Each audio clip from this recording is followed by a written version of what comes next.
Willkommen im Tartaria Channel. Das ist der erste Teil aus dem Kanal Norbs World, den ihr aus dem Livestream kennt. Den fandet ihr sehr interessant und ihr wolltet ihn übersetzt haben. Nun hier ist er. Lehne dich zurück und lass uns beginnen.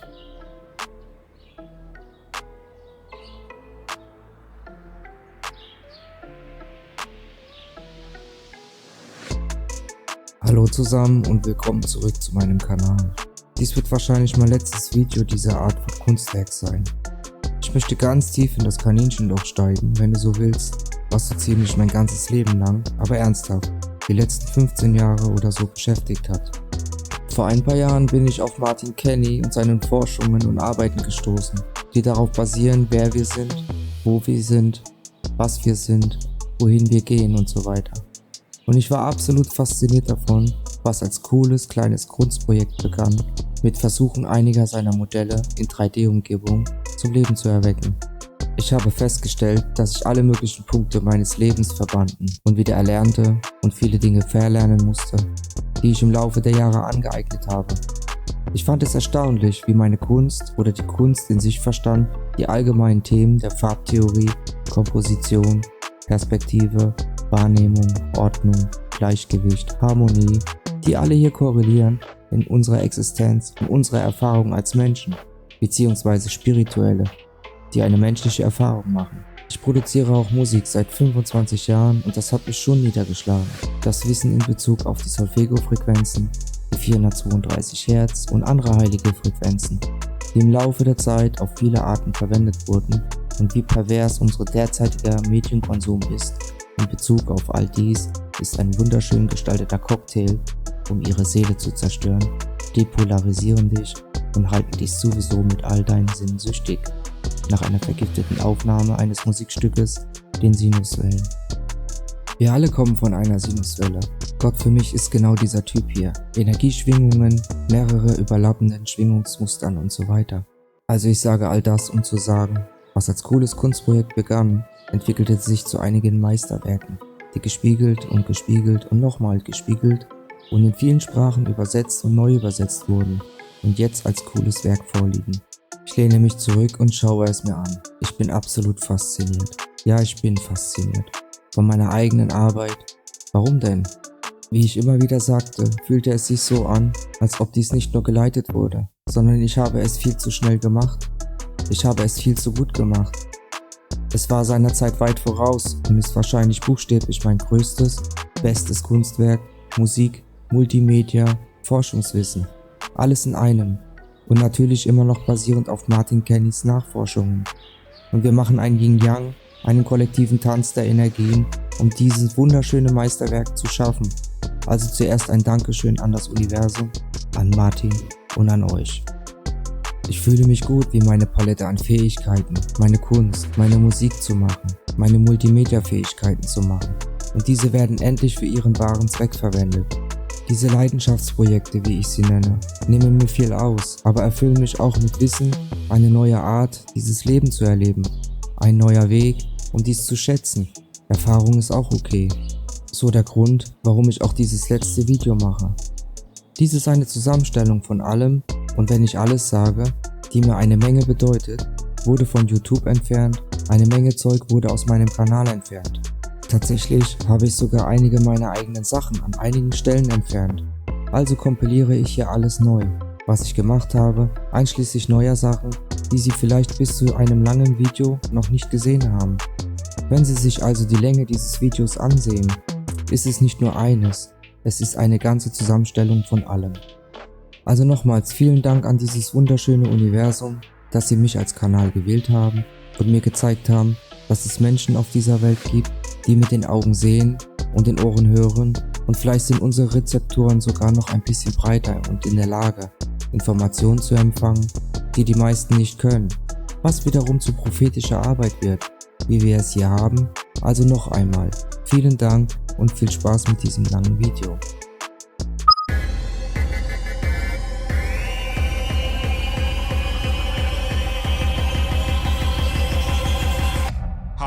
Mein Name ist Martin Kenny, ich studiere die flache Erde, die geozentrische Wissenschaft, Kosmologie, Astrologie bis Politik und Spiritualität der letzten Jahre. Ich habe mein Leben dem Versuch gewidmet, die wahren Geheimnisse darüber, wer wir sind, wo wir sind und wohin wir gehen, wieder zu entdecken und zu teilen. Mein Name ist Norbert Schufis, ich bin ein Künstler, Produzent und Enthusiast der göttlichen Künste und Schwingungen. Ich bin auch ein Schüler von Martins Werken und ich habe das Privileg, sein Kanal zu sein, um Ihnen diese Informationen auf ansprechende Weise vom Yin zum Yang seines schönen Körpers zu präsentieren, von Wissensforschung und Intelligenz. Fragen Sie sich immer, wer oder was wir sind? Und gibt es andere wie wir? Wo sind wir? Und gibt es andere Orte wie diese? Wann und wie sind wir hierher gekommen? Waren wir schon einmal hier? Was machen wir hier? Warum auf der Erde sind wir hier? Wie hat das ganze Leben angefangen und wo sind wir?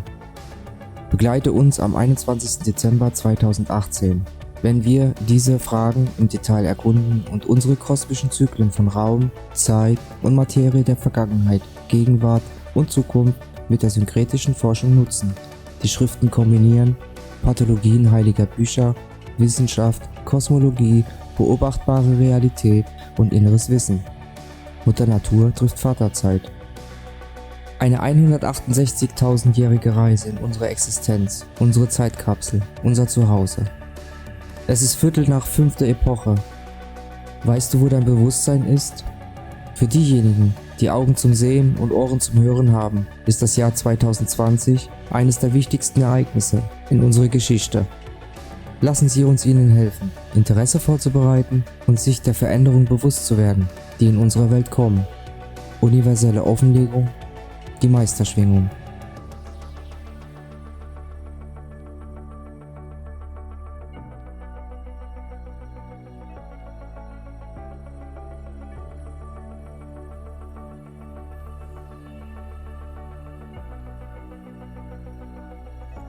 Willkommen zur Schnellversion der Norb-Theorie.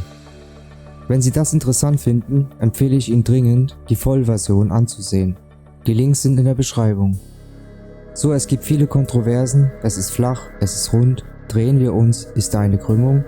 Hier ist eine andere Theorie, die uns sowohl die altgriechische, nordische als auch die hinduistische Kosmologie beschreibt. Alle konzentrieren sich auf eine Kugel als das Universum und nachdem ich genügend Flat Earth Videos gesehen hatte, ging ich in den Kaninchenbau des kosmischen Eis und nachdem ich ein paar Videos von Martin gesehen hatte, entschied ich, eine 3D-Version der Präsentation des Ganzen mit einen eigenen paar Drehungen. Ich empfehle seine Videos zu sehen, die Links werden in der Beschreibung hinterlegt. Gehen wir durch, wie das Universum begonnen haben könnte. Schritt 1. Aus dem Knaben der heiligen Dreifaltigkeit entsteht Geburt, Leben, Tod, Wiederholung. Schritt 2. Die heilige Dreifaltigkeit erschafft ihren Mutterleib, um sich vor sich selbst zu schützen. Es ist leer. Nächstes. Die Dreifaltigkeit trennt sich in 3. Positive, neutrale und negative. Als nächstes wird der kosmische Wirbel erschaffen. Daraus ergeben sich unsere Schwingungen, unser Wetter, unsere Energie, unsere Luftströmungen und so weiter. Dann kommt unsere eigentliche Erde, der Felsen, eine dreistufige Pyramide auf beiden Seiten. Wir befinden uns auf der 3. Ebene. Daraus ergeben sich unsere 4 Elemente des Lebens: Luft, Erde, Wasser und Feuer.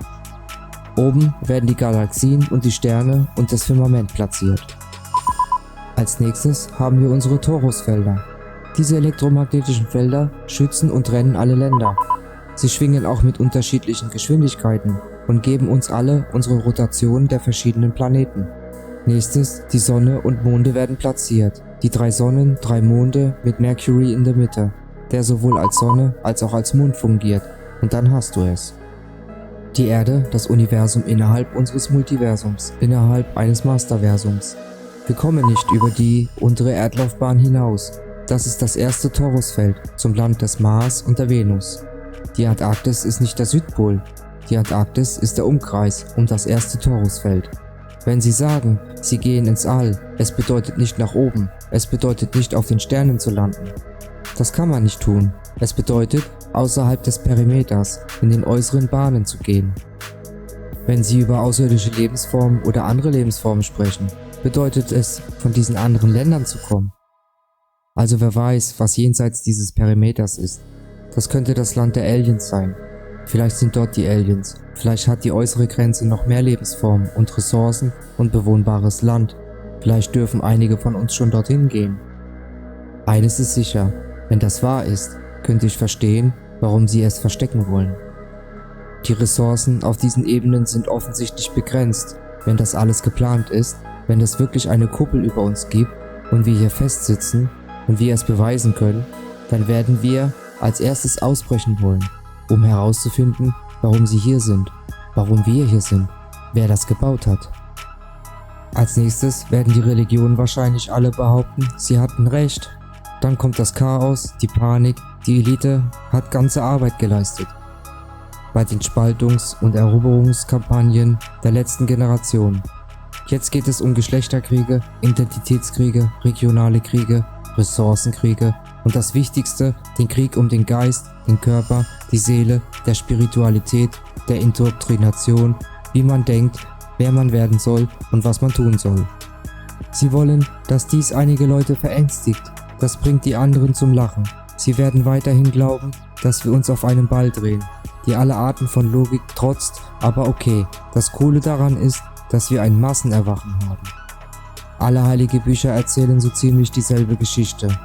Nur dass sie alle den Variablen und Planeten und Sonnen und Monden ihre eigenen Namen und Akteure und Geschichten geben, nach denen sie sich richten.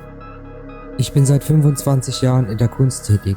Eigentlich mein ganzes Leben lang, aber beruflich seit 25 Jahren. Ich verstehe einiges sicher über Musik, Kunst, Gefühle und diese Welt selbst. Und das sind Frequenzen und Oszillationen und wir alle kommen von einer Sinuswelle, arbeiten in Oszillationen und Zyklen und das tut dieser Planet. Er atmet. Er geht durch Zyklen, er geht durch Muster, die Sonnen und Monde gehen durch mehrere Oszillationen zur gleichen Zeit. Dieses Modell erklärt auch Mond- und Sonnenfinsternisse ziemlich leicht, Regenbögen, Farbtheorien und so weiter, auch ziemlich leicht. Der Punkt ist, dass du dich davon nicht einschüchtern lässt. Selbst wenn alles davon wahr ist oder irgendwas, dann sollte es dir helfen, zumindest etwas Wissen zu erlangen, ein wenig erleuchteter zu werden und dein Leben zu verstehen, deinen Körper, deinen Geist, deine Seele ist auch eine große Schwingungsmaschine. Und du solltest jeden einzelnen Tag dein volles Potenzial ausschöpfen, sodass du in deinem nächsten Leben zu deinem eigenen Stern von Sternen aufsteigen kannst, wenn diese Sache mit dem nächsten Leben, dem vorherigen, wahr ist.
Es ist wahr, wir alle waren einmal auf der gleichen Schwingung.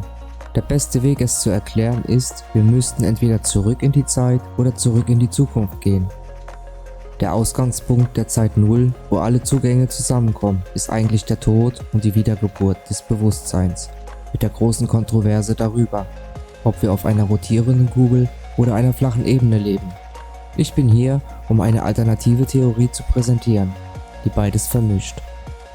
Ready? Zunächst aus der Leere, dem Nichts, dem zeitlosen, raum- und materielosen Abgrund, dem Chaos, der schließlich auf die Ordnung traf. Es ist intelligent, es ist schön, es ist alles und nichts. Es ist alles auf einmal, es ist synchronisiert.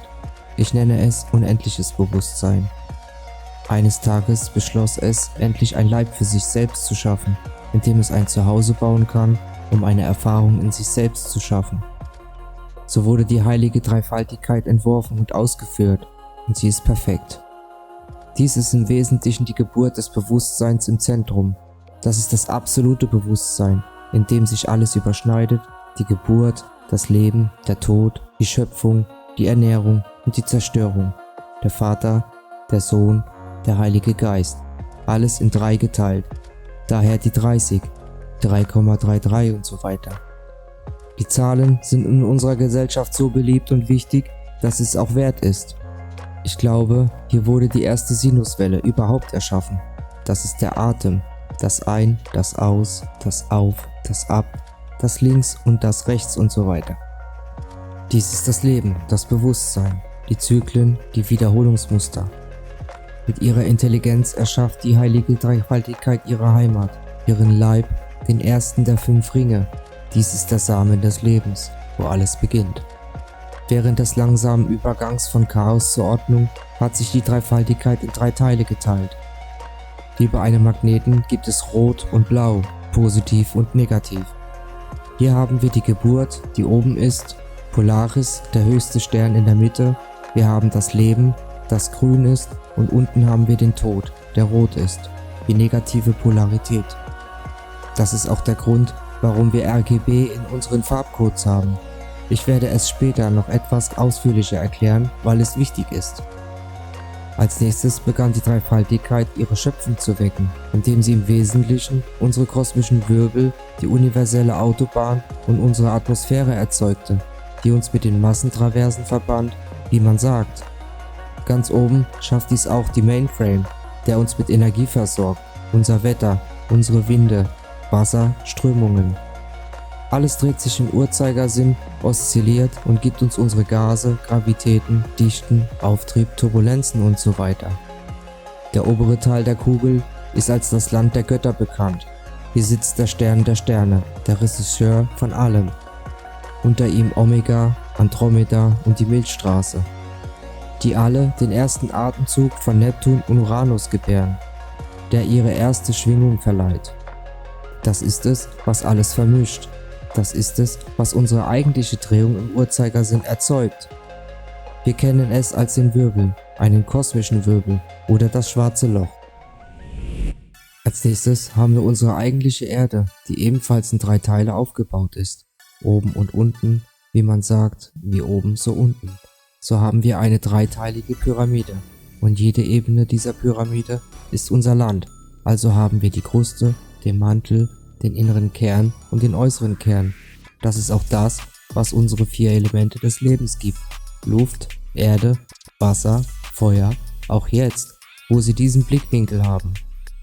Ihr könnt sehen, dass es so etwas wie den Weltraum gibt, aber nicht, um zu den anderen Planeten dort oben zu gehen. Lasst uns zu den äußeren Ländern jenseits unserer Grenzen gehen. Warum können wir nicht zu den Grenzen gehen? Deshalb werden diese hier Torusfelder genannt. Ihr kennt sie als den Ben-Allen-Gürtel. Es gibt 5 Torusfelder. Lasst uns die Länder trennen und jedem sein eigenes Ökosystem geben, seine eigene Sonne und seinen eigenen Mond und geben jedem seine eigene Atmosphäre und rotieren und oszillieren, um der Erde ihr Atmungssystem zu geben. Okay, das erlaubt den ganzen Erz ein- und auszuatmen und diese Torusfelder schützen jeden Umkreis oder wir können sie Bezirke nennen. Also wir auf dem mittleren, du wirst hier 4 sehen, mit einem winzigen in der Mitte, unsere Erde. Das ist der Nordpol. Okay, es gibt ein tatsächliches polares Feld, es gibt tatsächliche Energie, ihre Kompasse werden dorthin gezogen. Diese elektromagnetischen Felder schwingen alle mit unterschiedlichen Geschwindigkeiten. Wenn wir also an dieser Theorie halten, dann bewegt sich die Sonne mit etwa 1000 Meilen pro Stunde um uns herum. und auch die anderen Sterne bewegen sich mit ihrer jeweiligen Geschwindigkeiten in ihren eigenen Umlaufbahnen. Die zweite Umlaufbahn mit dem Mars hat eine Geschwindigkeit von 67.000 Meilen pro Stunde. Und die äußere Umlaufbahn hat fast 500.000 Meilen pro Stunde. Alle haben also ihre eigenen Schwingungen, sowohl die eigentlichen Ringe als auch die Planeten oder die Sonne oder die Monde in ihnen. Jedes dieser Länder, jedes dieser Ringe hat 4 Atmosphären, die dazugehören, und das ist die Troposphäre. Im unteren Teil der Stratosphäre, direkt über uns, die Mesosphäre und dann die Thermosphäre und wieder zurück zum Wirbel. Das dreht sich von oben und unten. Es gibt all diese anderen Schwingungen. Wir werden etwas später mehr über Schwingungen sprechen, weil sie sehr, sehr wichtig sind, okay? Jedes Land hat seine eigene Sonne und seinen eigenen Mond. Merkur ist das Zentrum von allem, der Nordpol ist sowohl eine Sonne als auch ein Mond, okay? Er ist beides, deshalb zählen wir ihn nicht. Hier sagen wir, es gibt 3 Sonnen und 3 Monde, Mann und Frau, links und rechts, positiv und negativ. Jedes Land hat sein eigenes Ökosystem. Dies ist, wo die Theorie der Außerirdischen oder Extragelände, Extraland kommen. Oder dem äußeren Ring. Kann auch sein, dass dort Dinosaurier, Kreaturen, Aliens, wieder ein anderes Ökosystem, verschiedene Lichtquellen, Farben, Luft, Atem haben, alles ist anders. Wenn Sie also sagen, dass Sie versuchen, den Weltraum zu erforschen, bedeutet das nicht wirklich nach oben, denn das sind die Leuchtkörper, das sind die Sterne. Sie können nicht erreicht werden. Sie meinen äußere Länder, jenseits der Umlaufbahn, die als Südpol oder Antarktis bekannt sind. Ihr habt eine Menge Daten aufgenommen. Gratuliere, dass ihr so lange dabei geblieben seid. Lasst uns schnell rekapitulieren. Wir haben die heilige Dreifaltigkeit, die den Raum erschafft. Dann trennt sie sich, die heilige Dreifaltigkeit, in positiv, neutral und negativ. Dann wird ein Vortex erschaffen, danach wird ein Felsen für unsere Ländereien erschaffen. Weiter werden unsere Torusfelder erschaffen, um Zyklen zu erschaffen und um Atem zu erschaffen. Und um Schwingungen zu erschaffen, es werden Sonnen und Monde erschaffen. Sie haben auch ihre eigenen Schwingungen und sie sind alle in ihren eigenen Ländern zugeordnet. Lass uns die Schwingungen noch etwas aufschlüsseln. Hier sehen wir einfach eine Sonne und einen Mond, die sich im Kreis bewegen, und hier sehen wir 3, die sich im Kreis bewegen. Einige schwingen schneller als andere, aber sie bewegen sich alle im Allgemeinen im Kreis und sie schwingen jetzt auch auf viele verschiedene Arten. Hier sehen Sie die ursprüngliche Schwingung und die verschiedenen Arten von Mustern. Das ist also eine doppelte Oszillation und hier könnt ihr sehen, dass sich alle Planeten im Laufe ihrer Oszillationen auch auf und ab bewegen. Wir haben also eine große Oszillation und dann ein Muster darin. Das ist eine sekundäre Oszillation. Dann bewegen wir uns auf und ab. Wer weiß das schon? Man kann auch verschiedene Arten von Schwingungen erzeugen, die auf verschiedenen Wellentypen basieren, die uns bekannt sind als Sinuswelle. Alles ist fließend. Es gibt auch Sägezahn-, Dreieck- oder Rechteckwellen. Das wird auch viel in der Musikproduktion verwendet. Wir werden später noch ein bisschen mehr darauf eingehen, aber ihr könnt sehen, dass diese Muster schöne Formen erzeugen und sie stellen auch unsere Zeit dar, unsere Jahreszeiten, unsere Sommer und Winter. Wenn die Planeten atmen und sich öffnen und schließen, ergeben sich all diese unterschiedlichen Schwingungen. Diese Schwingungen erklären auch die verschiedenen Mond- und Sonnenfinsternisse. Denk mal darüber nach. Bei bestimmten Schwingungen geht die Sonne vor dem Mond und bei den anderen Schwingungen geht die Sonne hinter dem Mond oder umgekehrt. Und das passiert wahrscheinlich mit allen Planeten. Deshalb fragen die Leute manchmal, warum ich 2 Sonnen oder 3 Monde sehe oder was auch immer die verschiedenen Variationen und Phänomene sind, die wir sehen. Wenn ihr das Video anhaltet, während sie ihre Kreise ziehen, könnt ihr erstaunliche Formen erkennen, und wenn ihr alle Planeten und Punkte sozusagen miteinander verbindet, seht ihr, woher das Yin-Yang-Symbol kommt, woher die positiven und negativen Elemente kommen, woher die Farblehre kommt, woher die Frequenzen kommen. Im Grunde genommen kommt alles von diesen Schwingungen. Man sagt, die gefallenen Engel oder die Erleuchteten hätten dieses Wissen gehabt, das ich euch als einfache Theorie präsentiere, aber es gibt wahrscheinlich einige Wahrheiten. Sie hatten es schon lange und es wurde im Laufe der Zeit pervertiert und verzerrt. Wäre es nicht eine großartige Geschichte der Bevölkerung zu erzählen, dass man diese Ebenen, diesen Planeten nicht verlassen kann, weil es einfach unendlich viel Zeit und Raum außerhalb dieser Ebene gibt? Wir haben nur zu dem inneren Teil Zugang. Es ist ein besonderer Teil von all dem, denn es ist das Zentrum und wir haben Zugang zum Nordpol, wo der Aufstieg stattfindet, und ich glaube, wir befinden uns in einer besonderen Zeit. Es geht nicht nur darum zu beweisen, dass die Erde flach ist, sondern auch darum, was jenseits davon ist. Was also, wenn es gut ist, was außerhalb dieser Grenzen sein könnte. Vielleicht gibt es Dinge, von denen wir uns schützen müssen, und vielleicht ist es auch nur ein Haufen Land, an das wir nicht herankommen, aber jedes Land, jede Regierung würde es gerne zerstückeln, aufteilen, weil es dort draußen so viele wertvolle Ressourcen gibt.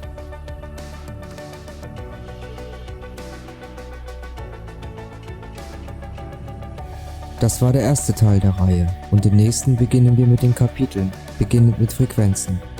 Wir werden tiefer in die Thematiken eingehen, aber bis dahin lasse doch gerne einen Kommentar, ob es dir gefallen hat, da. Wir wünschen dir eine gute Zeit, alles Liebe, dein Tartaria Channel.